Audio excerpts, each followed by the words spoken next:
Hello बच्चों, कैसे हो आप सब। आज हम स्टार्ट करेंगे चैप्टर नंबर 10 फोटोसिंथेसिस का पार्ट 5।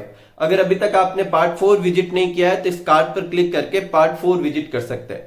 पार्ट 5 में अपन स्टार्ट करने वाले हैं C4 साइकिल और पार्ट 4 में अपन ने क्या किया था, C3 साइकिल।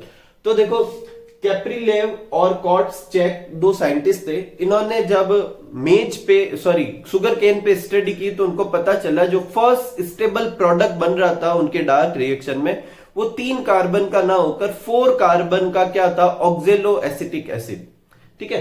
फिर बाद में हेचेनस्लैक साइंटिस्ट ने इस चीज को प्रूफ भी किया और उसका पूरा डिटेल पाथ दिया, क्योंकि ये पाथ हेचेनस्लैक ने डिस्कवर किया था, इसलिए इसे हेचेनस्लैक पाथवे भी कहते हैं। और क्योंकि इस पाथवे में फर्स्ट स्टेबल प्रोडक्ट जो है वो ऑक्जेलो एसिटिक एसिड है, जो कि 4 कार्बन का है, और 4 कार्बन का होने की वजह से इसे C4 साइकिल कहते हैं। C3 को C3 क्यों बोला, क्योंकि उसमें फर्स्ट स्टेबल प्रोडक्ट 3 कार्बन का PGA था, और यहां पर फर्स्ट स्टेबल प्रोडक्ट 4 कार्बन का OAA ऑक्जेलो एसिटिक एसिड है, इसलिए इसे C4 साइकिल का।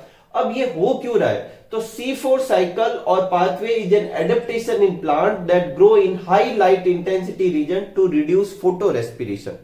देखो, C3 साइकिल के ऊपर एक प्रॉब्लम है, इस प्रॉब्लम को इसमें डिस्कस करते हैं। एक बार ध्यान से सुनना कि C3 साइकिल जो होता है उसमें रूबिस्को एंजाइम होता है, और आपको नाम की फुल फॉर्म याद हो तो राइबुलोज बाइफॉस्फेट कार्बोक्सिलेज ऑक्सीजनेज, मतलब वो राइबुलोज 1,5 बाइफॉस्फेट पे ऑक्सीजन भी ऐड कर सकता है। लेकिन ये करने के लिए जनरली उसकी एफिनिटी CO2 के लिए ज्यादा होती है, लेकिन हाई लाइट इंटेंसिटी, जब लाइट बहुत ज्यादा हो और CO2 की कंसंट्रेशन कम हो, तब इसकी एक्टिविटी डिक्रीज हो जाती है और ये RuBP पर O2 जोड़ने लगता है और ऑक्सीजन जोड़कर CO2 प्रोड्यूस करता है। अब ऑक्सीजन लेके CO2 किस में प्रोड्यूस होती है, रेस्पिरेशन में, और ये किसके प्रेजेंस में हो रहा है, लाइट के प्रेजेंस में, इसलिए इसे क्या कहते हैं, फोटो रेस्पिरेशन। और ये एक खराब प्रोसेस है, क्योंकि एनर्जी रिलीज नहीं होती, एनर्जी कंज्यूम होती। तो जो C3 प्लांट है वो हाई लाइट इंटेंसिटी में फोटो रेस्पिरेशन देने लगेंगे, लेकिन ये वाले प्लांट जो होते हैं वो फोटो रेस्पिरेशन या तो बहुत ही कम कर देते हैं, या अपन ऐसे कहें कि होता ही नहीं है। ठीक है। एग्जाम्पल क्या है, मेज, शुगर कैन, अपने सोरगम भी लिख सकते हैं। एक आप ये शुगर कैन 2 बार लिख दिया, सोरगम लिख देना, मिलेट्स, ये सब मोनोकॉट के एग्जाम्पल है। जनरली ये मोनोकॉट में होता है, लेकिन कुछ डाइकॉट जैसे एमरेंथस और यूफोर्बिया में भी ये क्या होता है, साइकिल होता है। ठीक है। हेचेनस्लैक ने प्रूव किया था और इसलिए इसे हेचेनस्लैक साइकिल कहते हैं। First stable product ऑक्जेलो acetic acid था, इसलिए इसे C4 साइकिल कहते हैं, ये भी हो गया था। अब C4 प्लांट में ऐसा स्पेशल क्या होगा कि ये सब फोटो रेस्पिरेशन वगैरह नहीं होंगे, तो उसको समझने के लिए अपन स्ट्रक्चर देखते हैं लीफ का।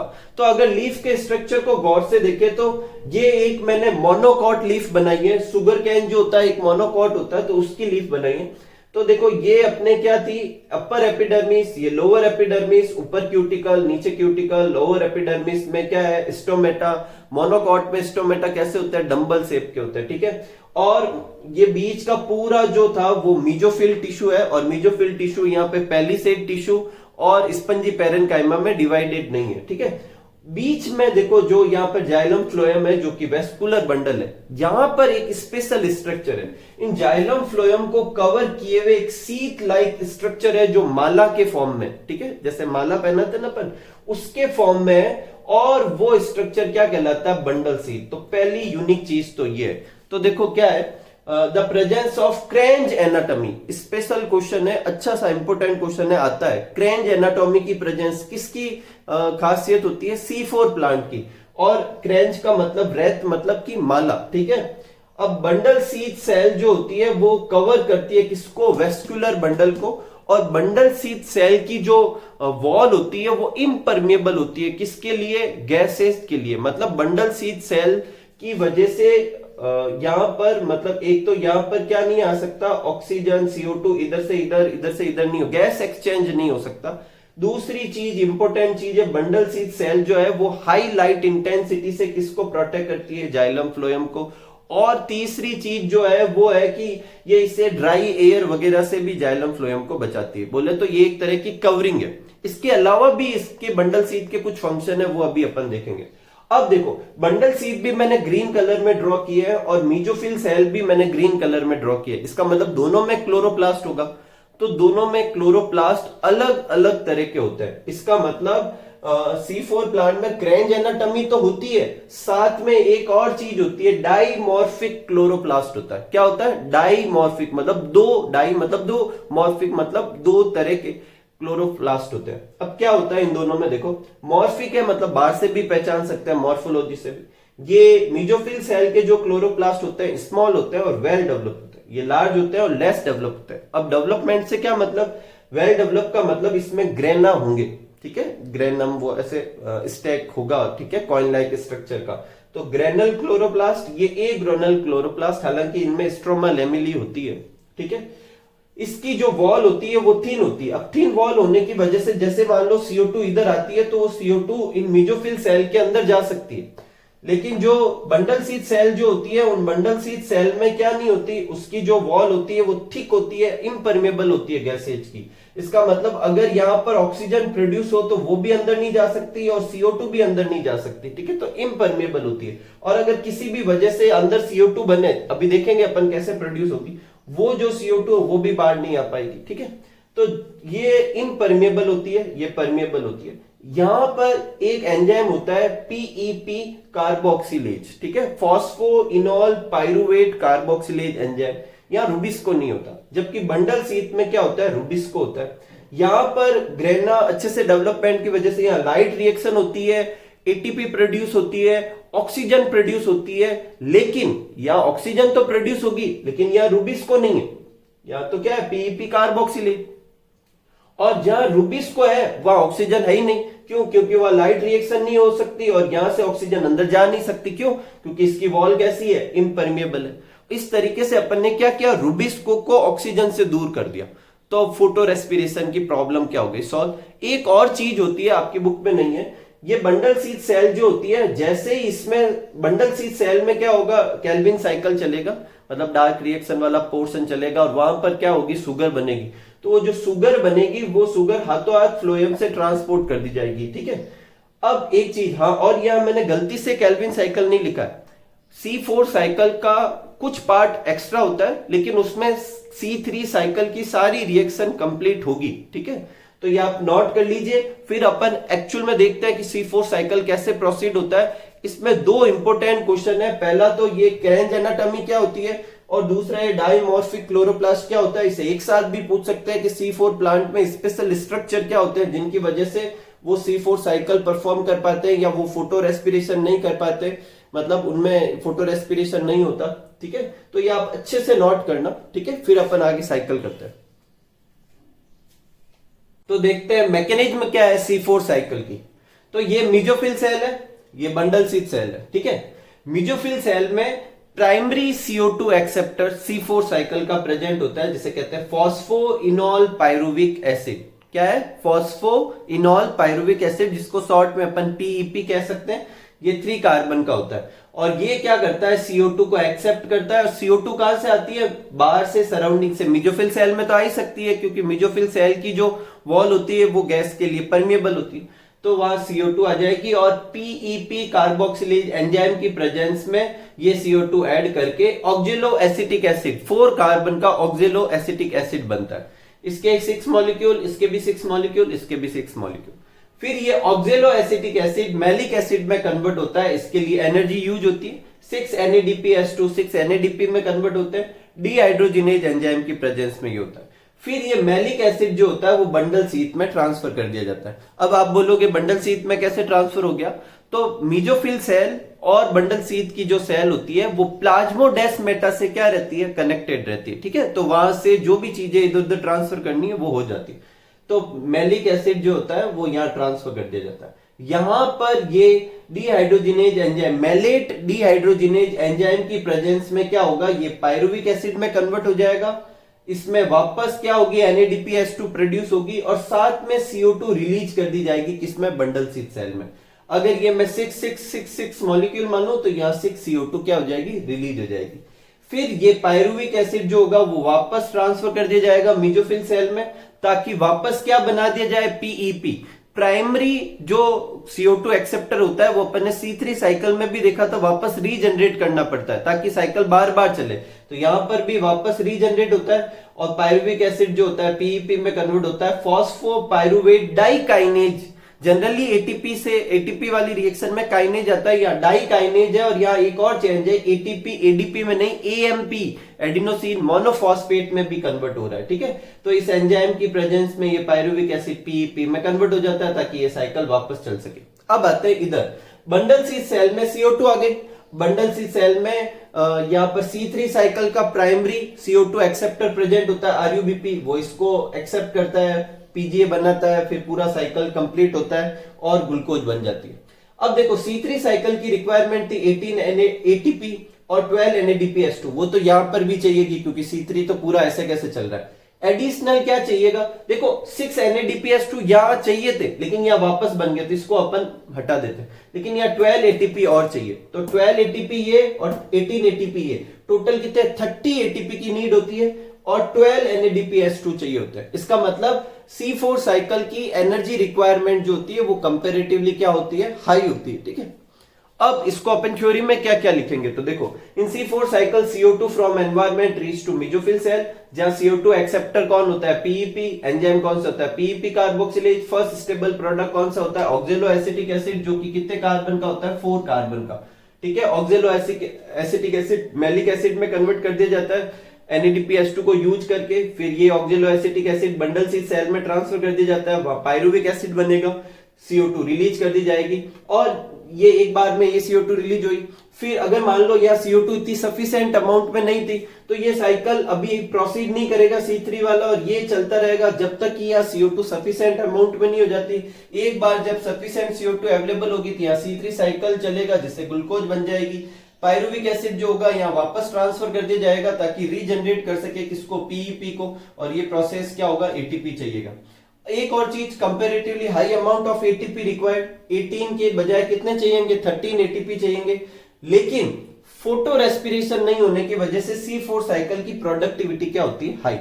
एक चीज में जो आपको और समझाना चाहता हूं, ध्यान से सुनना, ये जो नाम है ये ऐसे भी लिख सकते हैं, एक्चुअल में जो ट्रांसफर होता है वो आयंस के फॉर्म में होता है। ठीक है, कंपाउंड फॉर्म में तो होता नहीं है, तो ये फॉस्फोइनोल पायरुविक एसिड की जगह फॉस्फोइनोल पायरुवेट, ऑक्जेलो एसिटिक एसिड की जगह ऑक्जेलो एसीटेट, मैलिक एसिड की जगह मैलेट, ठीक है, पायरुविक एसिड की जगह पायरुवेट, ये वर्ड भी यूज कर सकते हैं। ठीक है, तो अगर आपको वो ठीक लगे तो वो भी यूज कर सकते हैं। नेक्स्ट चीज जो अपन को है वो क्या करनी है कि इन दोनों में C3 साइकिल और C4 साइकिल में डिफरेंस, वैसे मैंने आगे की स्लाइड में लिखे है लेकिन अपन चेक करते हैं कौन कौन से।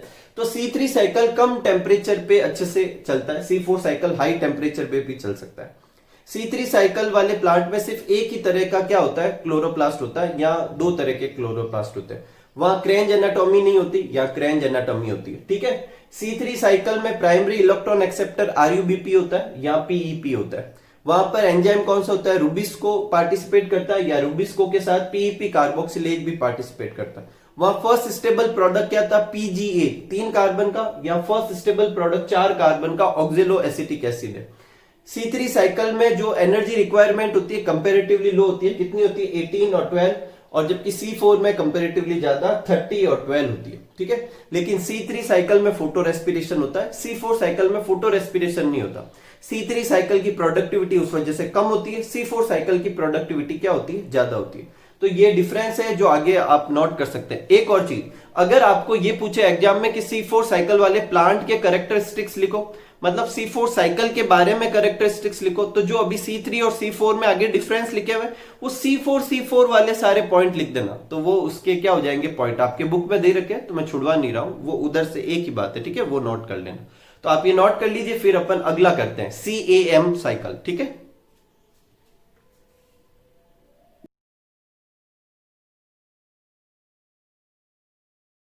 नेक्स्ट लेते हैं CAM साइकिल, क्रस्टुलेशियन एसिड मेटाबॉलिज्म। ये जो होता है वो फ्लैसी और ड्राई एनवायरनमेंट वाले प्लांट में होता है, और इन प्लांट में जो लीफ होती है वो फ्लैसी होती है और थिक होती है, जैसे एलोवेरा में होती है ना, थिक होती है और उसमें ऐसे जैसे कोई सेप लाइक मतलब फ्लूइड भरा हुआ रहता है। ठीक है, तो फ्लैसी होती है और थिक होती है। और एक बहुत ही इंपॉर्टेंट पॉइंट है, स्कोटो एक्टिव स्टोमेटा होते हैं। इसका क्या मतलब है कि स्टोमेटा सिर्फ रात को खुलेंगे, दिन को नहीं। और इन दोनों ही चीजें एक तरह की एडेप्टेशन है जीरोफाइट प्लांट के लिए, ताकि वाटर के लॉस को क्या कर सके, कम कर सके। तो both feature make it drought resistance. Drought resistance मतलब ये ड्रॉट से फाइट करेंगे और ड्रॉट में सर्वाइव करेंगे, ठीक है। और सेक्यूलेंट है क्योंकि मतलब वो फ्लैसी है, और जीरोफाइट प्लांट है, ठीक है। और ये जो मतलब प्लांट जो होते हैं उनमें एक स्पेशल टाइप का सीएम साइकिल चलता है, वो अभी अपन देखेंगे क्या है। और वो साइकिल सबसे पहले क्रसुलेसी फैमिली में डिस्कवर्ड हुआ था, इसलिए इसे क्रसुलेशियन एसिड मेटाबॉलिज्म कह दिया। एग्जांपल है एलोवेरा, एगेव, अपनीशिया, यूफोर्बिया, क्रेशुला, ठीक है। अब मेरी बात ध्यान सुनना, यहां पर एक प्रॉब्लम है। स्टोमेटा जो होता है वो सिर्फ रात को खुलते हैं, इसका मतलब CO2 एब्जॉर्प्शन सिर्फ रात को हो सकता है, लेकिन जो ATP, NADP, H2 प्रोडक्शन है वो तो दिन को होगा। तो फिर वो तो डे टाइम में होगा, और डे टाइम में स्टोमेटा ओपन नहीं होंगे। तो यहां पर जो होगा वो कैसे फोटोसिंथेसिस होता है वो अपन देखेंगे। तो देखो रात के समय क्या होगा, ध्यान से सुनना। रात के समय स्टोमेटा ओपन होंगे और जो CO2 होगी वो एब्जॉर्ब की जाएगी, और फास्फोइनोल पायरुविक एसिड जो है वो प्राइमरी CO2 एक्सेप्टर की तरह बिहेव करेगा, इसको ऑक्जेलो एसिटिक एसिड में कन्वर्ट कर देगा, ठीक है, 4 कार्बन के ऑक्जेलो एसिटिक एसिड में। अब ये ऑक्जेलो एसिटिक एसिड जो है वो वैक्यूल के अंदर स्टोर रहेगी, ठीक है। तो इसका मतलब रात को जो है वो एसिडिक जो नेचर है वो बढ़ गया है, किसका, प्लांट का जो भी वो सेल का शेप वगैरह होगा उसमें एसिडिक नेचर बढ़ गया, पीएच डिक्रीज हो जाएगी क्योंकि ऑक्जेलो एसिटिक एसिड बन जाएगा, कोई प्रॉब्लम नहीं। अभी रात को ऑक्जेलो एसिटिक एसिड ऐसे ही पड़ा रहेगा। जब डे टाइम आएगा जिस समय स्टोमेटा क्लोज हो जाएंगे, उस समय ऑक्जेलो एसिटिक एसिड जो है वो क्या कर लेंगे, ऑक्जेलो एसिटिक एसिड जो है वो वैक्यूल से बाहर आएगी और डी कार्बोक्सिलेशन करेगी, जिससे पायरुविक एसिड बनेगा और साथ में CO2 प्रोड्यूस होगी। अब डे टाइम में लाइट रिएक्शन भी होती है, लाइट रिएक्शन को अपने उससे कोई लेना देना नहीं है, किससे, स्टोमेटा से, और उससे NADP, H2 और ATP भी बनेंगे। और फिर अब क्या होगा, CO2 जो होगी वो C3 साइकिल चलाएगी, RUBP CO2 को एब्जॉर्ब करके PGA बनाएगा, और फिर पूरा साइकिल चल के ग्लूकोज बनेगा, ठीक है। तो पूरा C3 साइकिल चलेगा। और ये पायरुविक एसिड जो होता है वो या तो दिन के समय स्टार्च में कन्वर्ट हो जाता है। अगर ऐसा हुआ तो रात को पहले तो स्टार्च से क्या बनेगा, पायरुविक एसिड, और फिर पायरुविक एसिड से क्या बनेगा, PEP। इस काम के लिए ATP भी चाहिए होगी। तो इसका मतलब है इस प्रोसेस के अलावा ये 18 ATP और 12 NADPH2 तो C3 साइकिल में चाहिए, इसके अलावा 12 ATP और चाहिएगा, ठीक वैसे के वैसे जैसे C4 साइकिल में चाहिए। तो इसकी नीड जो है वो ठीक C4 साइकिल जैसी है, वही 30 ATP चाहिए और 12 NADPH2 चाहिए, कोई प्रॉब्लम नहीं। तो देखते देखो, stomata open and leaves absorb CO2, PAP accept CO2 and form 4 carbon oxaloacetic acid by PEP carboxylase. Oxaloacetic acid convert into malic acid and stored in vacuole. So plant produce organic acid, और क्योंकि रात को produce हुआ तो loss हुआ ही नहीं water का, ठीक है। In day oxaloacetic undergo decarboxylation, उसमें से CO2 निकलेगी, पायरुविक एसिड बनेगा, और ये CO2 C3 साइकिल के अंडर में जाएगी, और जो होगा वो क्या हो जाएगा, ग्लूकोज फॉर्मेशन हो जाएगा, और साथ में ये जो पायरुविक एसिड है वो फिर रात को वापस PEP में कन्वर्ट हो जाएगा। एक इंपॉर्टेंट चीज जो है, आपको ऐसा तो नहीं लग रहा कि ये दोनों CAM और C4 साइकिल सेम है, तो नहीं, कुछ बेसिक डिफरेंस है, ध्यान से सुनना। दो प्रोसेस है, एक CO2 को ऐड करना जिसे CO2 फिक्सेशन कहते हैं, और एक CO2 को रिड्यूस करना। यहां पर जो CO2 फिक्सेशन है, मतलब जो ऐड की गई वो रात को हुई, और जो CO2 रिडक्शन था वो दिन को हुआ, लेकिन ये दोनों हुआ एक ही जगह का, मेसोफिल सेल में। जबकि C4 साइकिल में क्या होता है, जो CO2 फिक्सेशन होता है वो होता है मेसोफिल सेल में, ठीक है, और जो CO2 रिडक्शन होता है वो होता है बंडल शीथ सेल में, लेकिन होता एक ही टाइम पर है, कब, दिन को। तो दोनों में बेसिक डिफरेंस क्या है, C4 साइकिल में CO2 फिक्सेशन और CO2 reduction at different place, अलग अलग प्लेस पे, मेसोफिल और बंडल शीथ, लेकिन एट सेम टाइम, डे। जबकि CAM में CO2 फिक्सेशन और CO2 reduction eight same place, होता है एक ही जगह, mesophyll cell, but at different time, day और नाइट, ठीक है। और इस दोनों में ही जो ATP की नीड होती है वो सेम ही होती है। और इस तरीके से इसमें फोटो रेस्पिरेशन की भी कोई प्रॉब्लम नहीं है, क्योंकि फोटो रेस्पिरेशन तब होता है जब RUBP जो है वो मतलब मतलब यहाँ पर CO2 का तो जब दिन के समय होगा तो दिन के समय तक तो CO2 की काफी अच्छी अमाउंट इकट्ठी हो जाएगी, और जब CO2 ज्यादा रहेगी तो फिर कोई प्रॉब्लम नहीं है, क्योंकि CO2 के हायर कंसेंट्रेशन में जो RuBP है वो किसके टूवर्ड्स में एफिनिटी शो करता है, CO2 के टूवर्ड्स में एफिनिटी शो करता है। इस तरीके से अपना ये CM साइकिल और C4 साइकिल दोनों पूरे होते हैं। इस चैप्टर का एक पार्ट और आएगा, फिर ये फोटोसिंथेसिस चैप्टर कंप्लीट हो जाएगा, जिसमें अपन फोटो रेस्पिरेशन और फैक्टर अफेक्टिंग फोटोसिंथेसिस वगैरह करेंगे। तो उम्मीद करता हूं आपको ये दोनों साइकिल C4 साइकिल और CAM साइकिल अच्छे से समझ में आए होंगे। एक चीज मैं आपको फिर रिपीट कर देता हूं, इस वाली यूनिट में से आपके बड़े क्वेश्चन आने के चांसेस बहुत ज्यादा हैं, ठीक है। तो आप अच्छे से साइकिल पे मेहनत करें। तो उम्मीद करता हूं आप खूब सारा हार्डवर्क करेंगे, खूब खुश रहेंगे, खूब मस्त रहेंगे। Thank you for watching.